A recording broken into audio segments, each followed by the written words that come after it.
Satsang with Gururaj Ananda, recorded at London's Porchester Hall on the 6th of November 1976. Namaste. This Sanskrit word means that I bow to the divinity that's within you. Good. Now I have not come to lecture to you. For that, we go to the universities where they teach you about things and not what a thing really is. For that, we go listen to lectures. What we would like to rather do is have discourses. In other words, I would like to communicate with you. And the best way to do that is by question and answer. So, would anyone like to start us off this morning with any question that you would like to ask? Do not worry if it's a small question or a large question. There's no small questions and there are no large questions, because every question that affects us in daily living is an important question. It could range from how to bake potatoes to how to find God. They're all important. Okay, so would someone start me off in asking questions?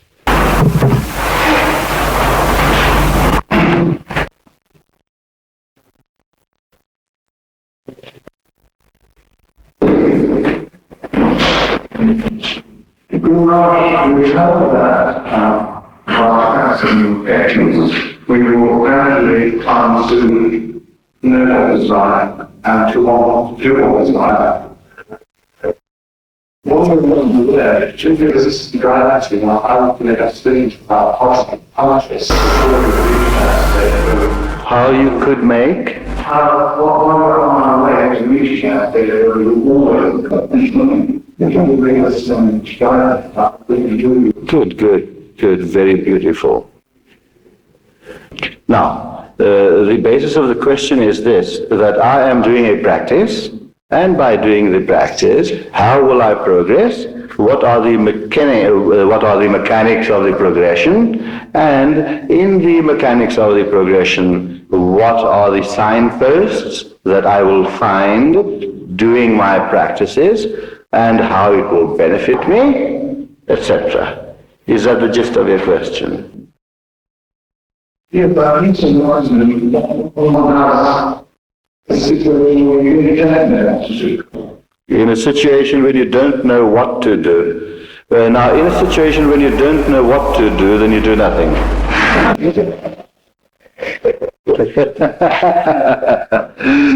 Nevertheless, the main qualification for any person that want to embark on a spiritual practice is yearning. He must yearn to find something that is within himself which he does not know about. Fine. And some people have the yearning to find a question of things he does not know about, and some people do nothing. That's what I meant. Fine. So we do start off in doing spiritual practice is to find certain answers. The main answer which many persons would like to ask is, who am I?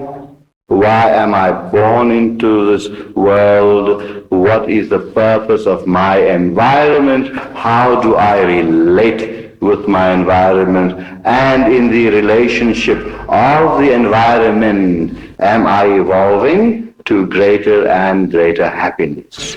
Now, the main purpose of life, consciously or unconsciously, is to find happiness. Why do we want to find happiness? Because the nature of man is blissful. Ananda resides within him. Man is essentially divine. And because of the essential divinity that is within man, That is what spurs him on to find himself, to find the divinity that is within him, and that constitutes the mechanics of the path of finding happiness. So, to recap, man consciously or unconsciously searches for happiness. A man makes £1 million and he thinks he will find happiness in doing that. But when he makes £1 million, he is still not happy, so he tries for the second million. And when he has the second million, he will try to find the third. But is that the path to find happiness, to find that peace that is there within us? So we are trying to find externally that which is internal. We are using the wrong direction. So by spiritual practices that are given and individually designed in our foundation, the International Foundation for Spiritual Unfoldment, the individual practices that are designed are aimed at the sum totality of that particular person. His vibration, which a guru can hear in his meditative state, his vibration is taken and based upon the vibration, an assessment and evaluation is made, whereby the sum totality of the person is assessed, and thereupon a practice is prescribed. So it becomes an individual practice. We have avoided mass practices because there cannot be one medicine that could cure everything. You might need a different medicine for a headache than what you would need for a toothache. So, with our foundation, all practices are individually designed. Now these practices, individually designed, are aimed at unfathoming that which is within us. And that is the purpose of the foundation, in order so that man could reach his primal state of bliss. Man is essentially divine. When man repeats to himself that I am a sinner, I am weak, keep on repeating the weakness to yourself and you become weak. The message which I bring to you is this, that you are divine. That divinity is just covered up, clouded up, and what we have to do is unfold it. We do not call the foundation spiritual development. The spirit does not require developing. It is fully developed within you and me. But covered up, we have to unfold it. And for the unfoldment, we give our practices, and our meditators find so that in doing these practices, a greater harmony comes within themselves. They do feel a greater self-integration. Man has three aspects to himself. He has the physical body, he has the mental body, and the spiritual body. And all troubles begin when the three aspects of man do not function harmoniously. So, with spiritual practices, we find and we function as harmoniously with more and more and more harmony, and we become more and more harmonious. And as we become more harmonious to ourselves, we create a greater harmony in the environment. Now the flower, it is the nature of the flower to grow beautiful. Yes, it grows beautiful, but it does something else as well. It enhances the beauty of the garden also. So the flower that grows beautiful in itself also enhances the beauty of the garden. So when an individual becomes more harmonious to himself, and more self-integrated, then his environment too improves, and that is the purpose of meditation. The purpose of meditation is to live as a self-integrated being. And being self-integrated, one can perform daily actions with a greater dynamism, with a greater vitality. And having become harmonious, we automatically become loving. And when we become loving, we become lovable. If people ask, why don't others love me? If he asks that question, do not let him ask the question outside, that why don't people love me? It is because he is not lovable. So he starts off with loving, now creating this beautiful harmony within himself, that through meditation, when the mental awareness expands, and at the same time, simultaneously, the heart too expands, and with the combination of the mind and heart, with that beautiful expansion, with that beautiful wholeness, and gradually as we achieve that wholeness, our attitude towards life changes, where we can start loving, and then we will know the meaning of the commandment, love thy neighbor as thyself. Then we will know the true import. Now, if we use that message, love thy neighbor as thyself, mentally, we might just appreciate some of its meaning. But to appreciate the meaning intellectually supported by the experiential value, then how much more powerful can that not become? Then we will really know. Then we will really know what loving thy neighbor as thyself could really mean. It is a great difference between knowing something only by the intellect and experiencing something. So these qualities of love, which are gained through meditation, can be experienced, and not only experienced, but translated and interpreted in daily living. All philosophies in this world is of no use if it remains only on the mind level. Then it is mental gymnastics.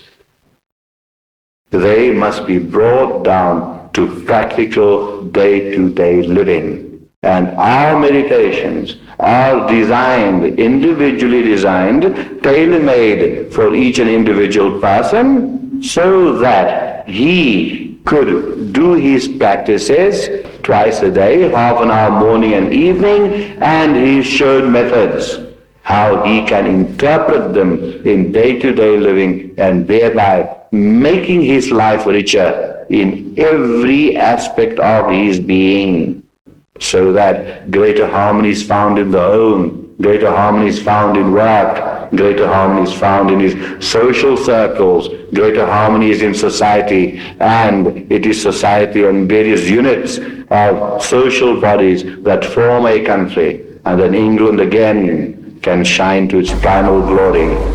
The empire builder can also start off to be the spiritual empire builder. Yes, we have started this movement. We are in many countries at the moment, but England has become one of the main centers, because I do know the potentiality, the bulldog tenacity of the English people. Yes, if they make up their minds, they can perform wonders. If they could have been the greatest sea power, if they could have built the greatest empire in the history of mankind, they can also build the greatest spiritual empire.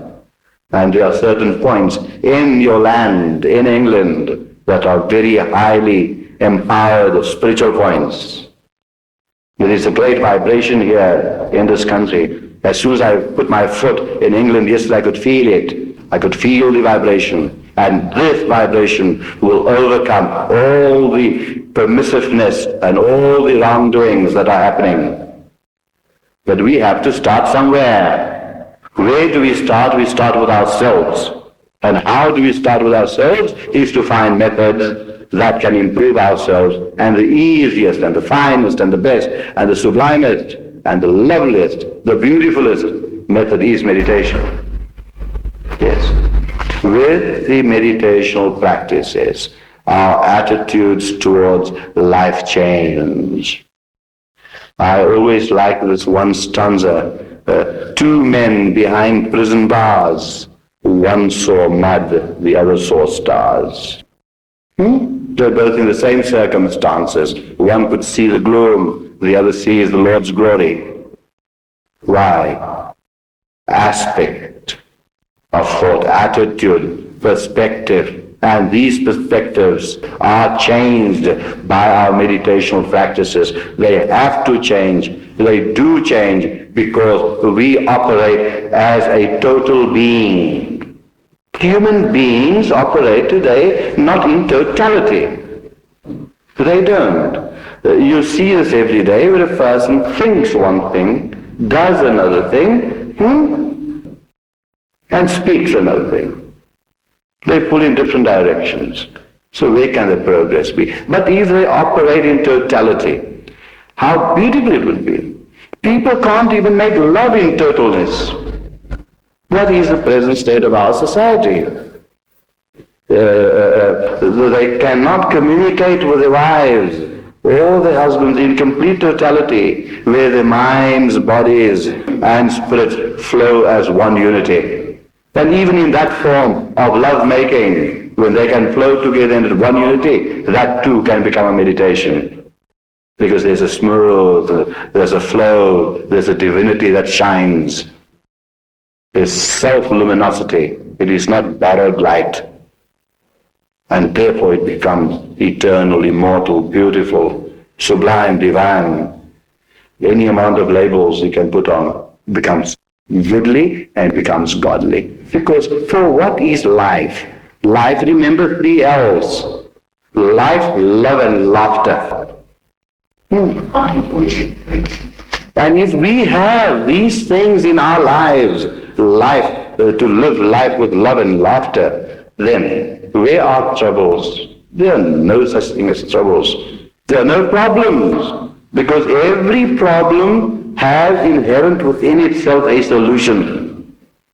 And once we can function as a totality, as an integrated person, then automatically if the problem comes up, the solution is found. It is inherent in it. Right. So, in doing the meditations, there are milestones that will show you, am I progressing in my meditation? And if you are unable to recognize the progress in your meditation, then our counselors here in England, we have approximately 21 sub-centers here now, and any of those counselors could advise and tell you, if you want to reach Birmingham, in between you'd find the various towns, and you'll find the milestones, 100 miles, 50 miles, 25 miles, and as you come across this milestone, it encourages you, oh, I'm reaching Birmingham, it's nearer now. Self-integration is nearer. And these things are milestones and very encouraging, and if you don't understand them, they can be interpreted for you by very, very qualified counselors that we have here that are highly trained in all aspects of life. Good. Yeah. Thank you. Anyone else?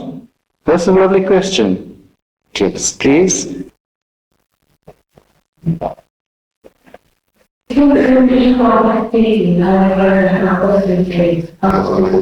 I do find a bit of trouble with the accents. Slowly.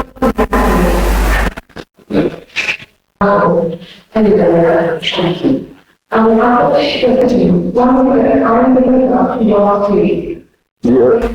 only heard about me last week. Is that something to question?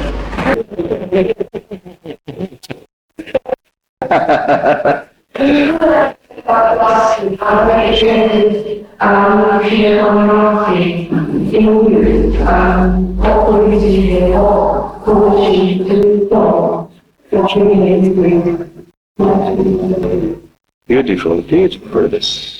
So in other words, you have a personal interest in me. Yeah, I could tell you, you can have a personal interest in me, but I'm a renunciate and a celibate.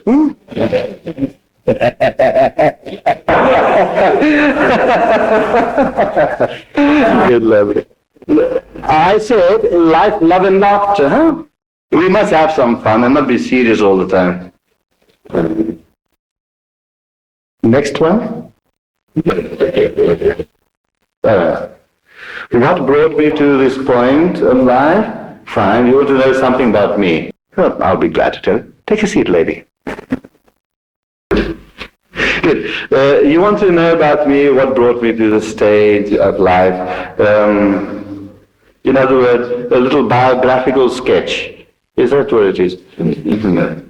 You know, when you become a renunciate, you don't like to talk about what is past. You like to talk of what is present. Because most people in this world, they live never in the present, the here and now. They either live in all the yesterdays or all the tomorrows, but never for today. And yet we all know that if we live today well, tomorrow will look after itself. We all know that. Meanwhile, you do find incidences where a woman heard that the world was coming to an end in 2 million years' time, and so she committed suicide.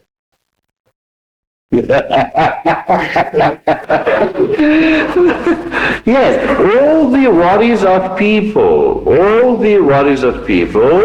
is not about what is happening today. You are sitting here today. Fine. And most of you are absorbed in what I'm saying. We're having a few laughs and a few words of wisdom, and you'd find that interesting. And yet there are some here, I could see their faces, that are worrying about what's going to happen this evening at the pub.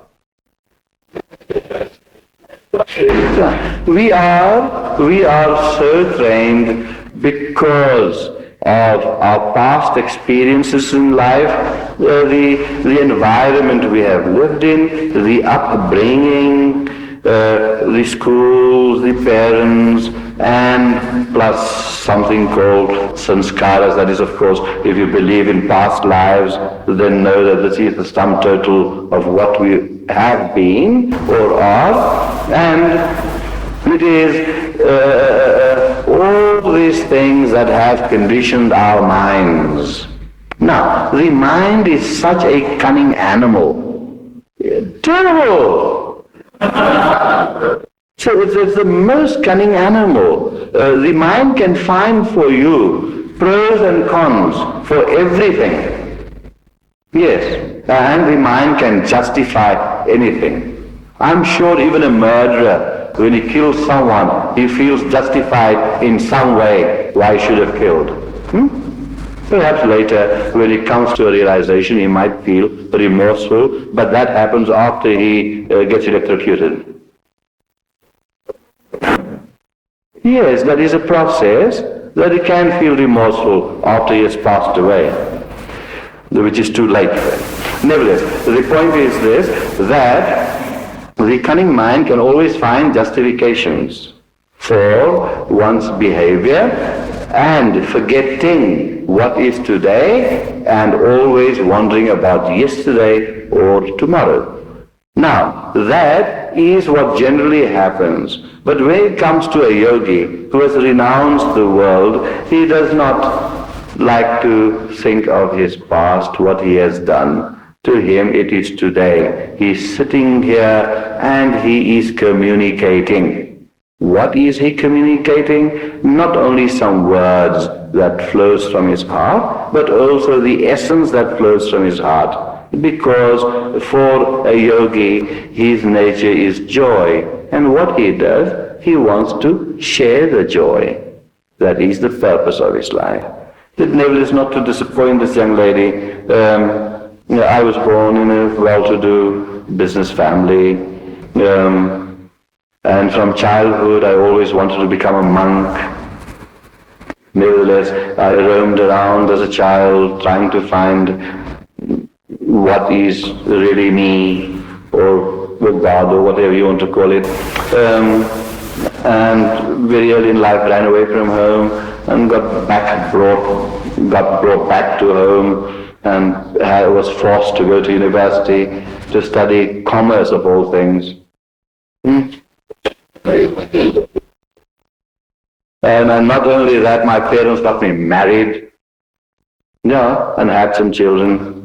But before that, I went to the monasteries, and my guru told me, I said, look, I want to become a monk and dedicate my life to this way of life, because that is what I am cut out for, or to be. My guru says, no, you go back to the world, go back down there to the plains, and learn, experience what householding is.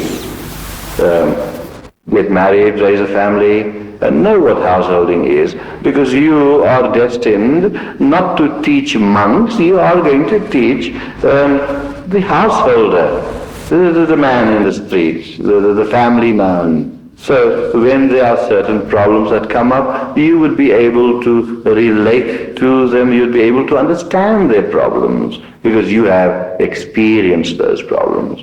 And so coming into the world, went into business and raised a family and gained a lot of experience, and then when I felt that I was ready, I renounced all that. And of course I saw that the wife and kids are well looked after. Yeah. What is the sense? What is the sense? We are responsible human beings.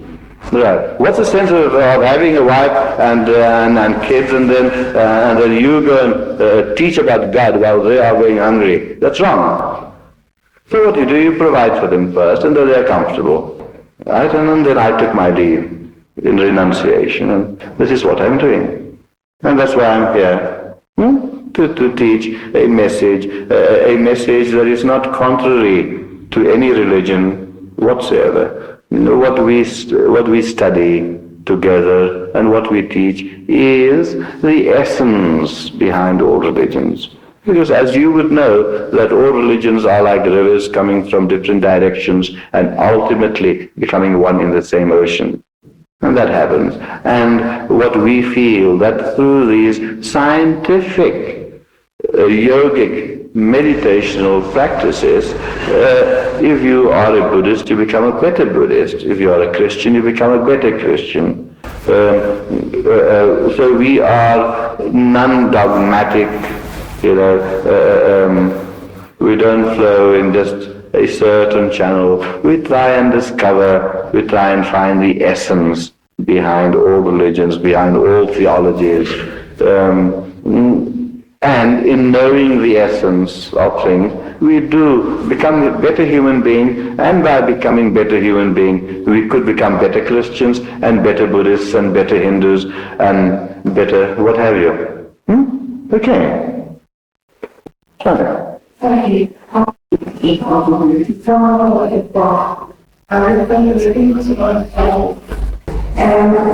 You talk about the way teaching meditation on very good healing, on your knowledge and education level. In my opinion, point where I resonate, and I felt like that our conscience, that the conscience, I have a privilege that my body is to come around on and I don't know, my faith, how we are, we get the consciousness that we are not we are care. True. Well, many people, when they feel lonely, they join the Lonely Hearts Club.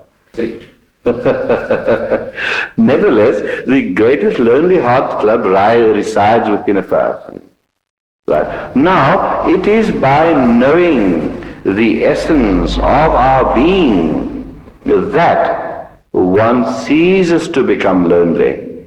One ceases to become lonely knowing the essence of our being, because the essence that resides within us, the extent of the essence within us, is as vast as the universe.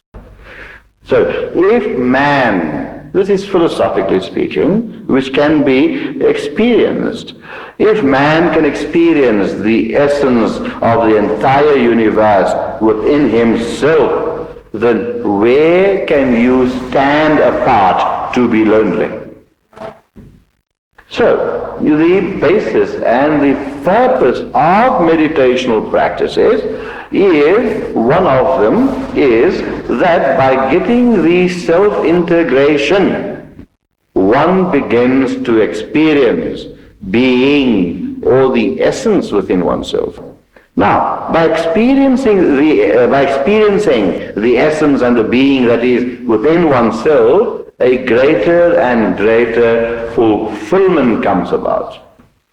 And when there is fulfillment within oneself, one does not feel lonely. The purpose behind, the reason behind feeling alone, or the purpose of loneliness would be unfulfillment. We only seek another to find fulfillment. Now, this in very mundane terms, and when it comes to relationships between people and people, this could be very, very necessary. That one can find fulfillment with another. A man can love a woman very much and find fulfillment in her. Right. Or a woman can love a man very much and find fulfillment in him. Now, what are the mechanics of finding that fulfillment? I was discussing this with someone last night, that in every man there is a small percentage of him which is woman. And in every woman there is a small percentage within her which is man. So, in finding in man and women, finding fulfillment in each other, they are complementing certain qualities that are lacking in them. This comes about because of a need. Now, the man is the aggressor, the winner, the protector, the hunter, the provider. The woman has natural qualities in her which has that beautiful patience, the tolerance. She's equipped for childbearing that requires an infinite amount of patience. I mean, mothers would know this, what a job it is to bring up a child. The tolerance, the caring the mother has. Now, all these qualities could complement the man's life, so that when man and woman get married, they no longer walk on four legs. To them it becomes a three-legged run. They become a three-legged run. And it is only by running through life three-leggedly could that marriage be successful. And could the loneliness you spoke about disappear. So, in normal terms, in the normal way of life and in normal living, these things are necessary. But it is not the only way. It is a necessary way, but not the only way. There is the other way, whereby one can find the being within oneself and does not need to find the being externally. In the case of the householder, the husband sought. Why does a man love his wife? Is the man loves his wife because not of her body, not of her face, or her beautiful figure or blue eyes? No, it is because of some essence that is within her. And the man and the wife loves her husband in the same way, because of some essence within him. So, the search starts externally, and from the external search, the internal reality is found. And when the internal reality is found, then one finds fulfillment and all loneliness ceases, then company is not necessary. A housewife goes to a supermarket. She draws up a list of the things she wants to buy. But after she has bought everything, she can throw the list away. The list then is not necessary. So, a person goes to a guru. Right. The guru is external. But the job of the guru is to wake up the internal guru. So once the internal guru has become awake within yourself, the external guru becomes a dream, you don't need him. Likewise, everything happens in life. When a person finds the fulfillment within oneself, then everything external does not become necessary. Yet, when it comes to husband and wife, the wife might not be necessary for the fulfillment anymore, and 99.99999% of people are not fulfilled, so they will still be needing their wives and their husbands. But to that fractional percentage that does not need that will still remain a fully responsible person. And he will look after, or he has provided for his wife and children so he could do the work he is meant to do. Okay, goes fine. Anyone else? Please, do not hesitate to ask anything you want to.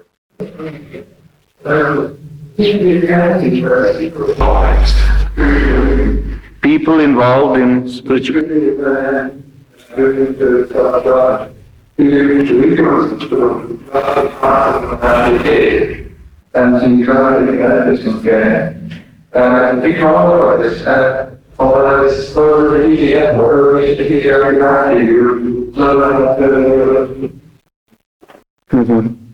So the English accent gets me a bit.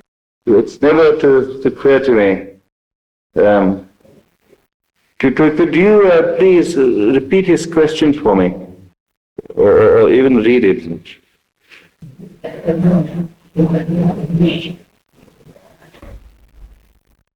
I believe a person in Yorkshire does not understand the English of a person in Eastbourne. Is that true? And I come from 6,000 miles away. The question of the act is the act is concerning with qualities, or people who are very enthusiastic about the need for he and the technology. Very good. There's a lot of people highly enthusiastic about enthusiasm. Sometimes generally the state of consciousness. And the people hunting themselves without the fact of the process we made, or the change of the word, the unconstituted appearance, which created a world that people themselves into believing that they have grown. And this is an excellent question. I think many people must wonder about this and have this on their mind. Yes. Well, thank you. That's a very, very lovely question. Now, what happens is this. But firstly, very, very many movements go about making very large promises. Right. And it is these promises that create enthusiasm in people. Right. If someone tells you that by meditating 20 minutes in the morning and 20 minutes in the evening, you will have altered states of consciousness, or you will experience cosmic consciousness or various other kinds of consciousnesses just by doing this. So you think, now this is so easy. 20 minutes in the morning, 20 minutes in the evening, and this man is going to become a superman.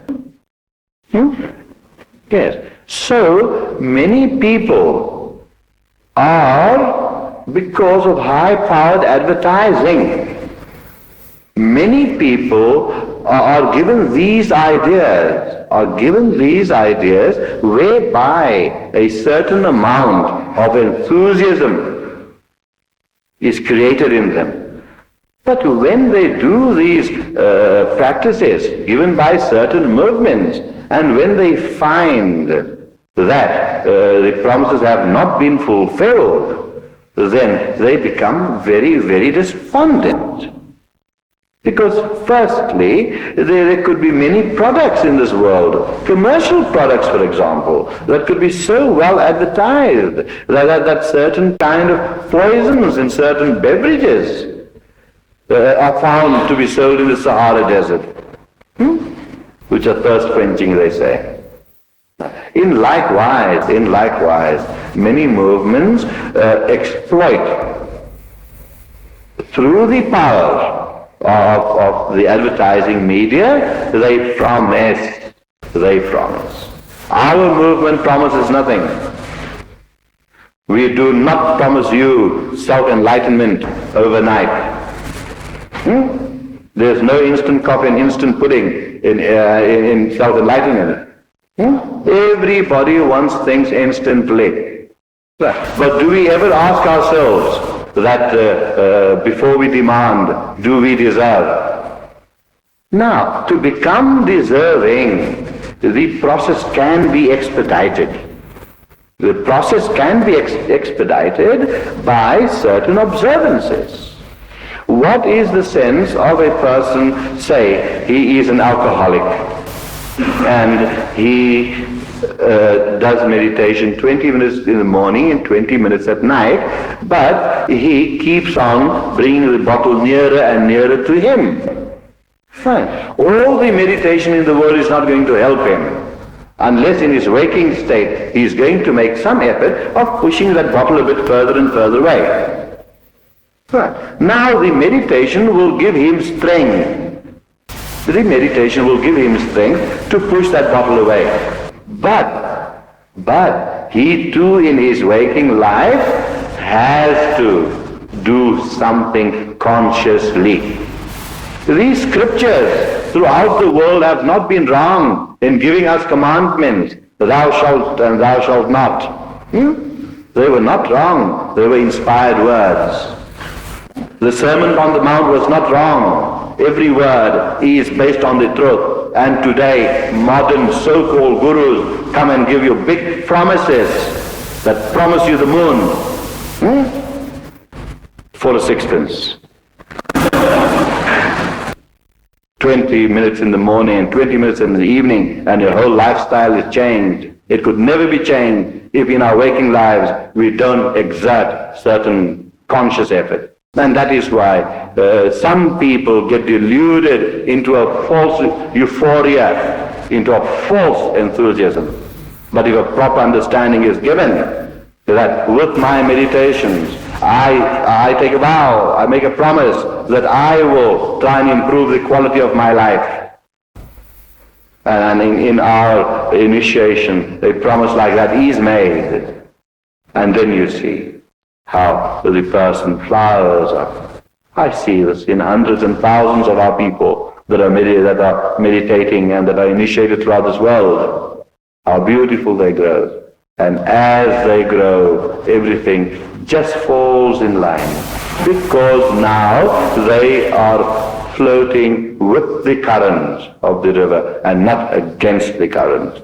And therefore, everything in life becomes so smooth and beautiful.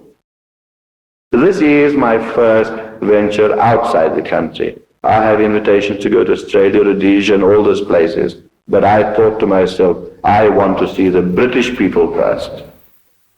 Because they have that quality, they have that understanding, they have that tenacity where they could pursue, they could have perseverance in doing anything, appreciating it.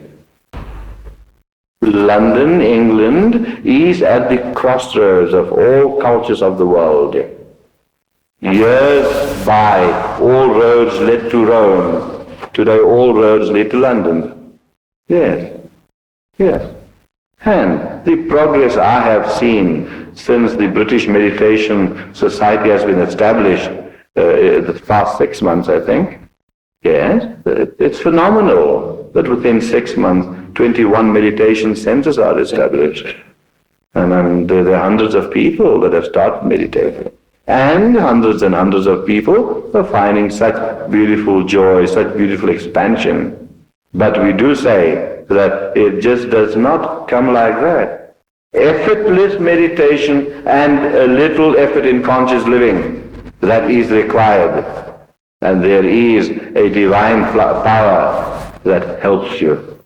There is a divine power that helps your conscious effort and your meditation, so that life becomes more happier and more sublime, more enjoyable.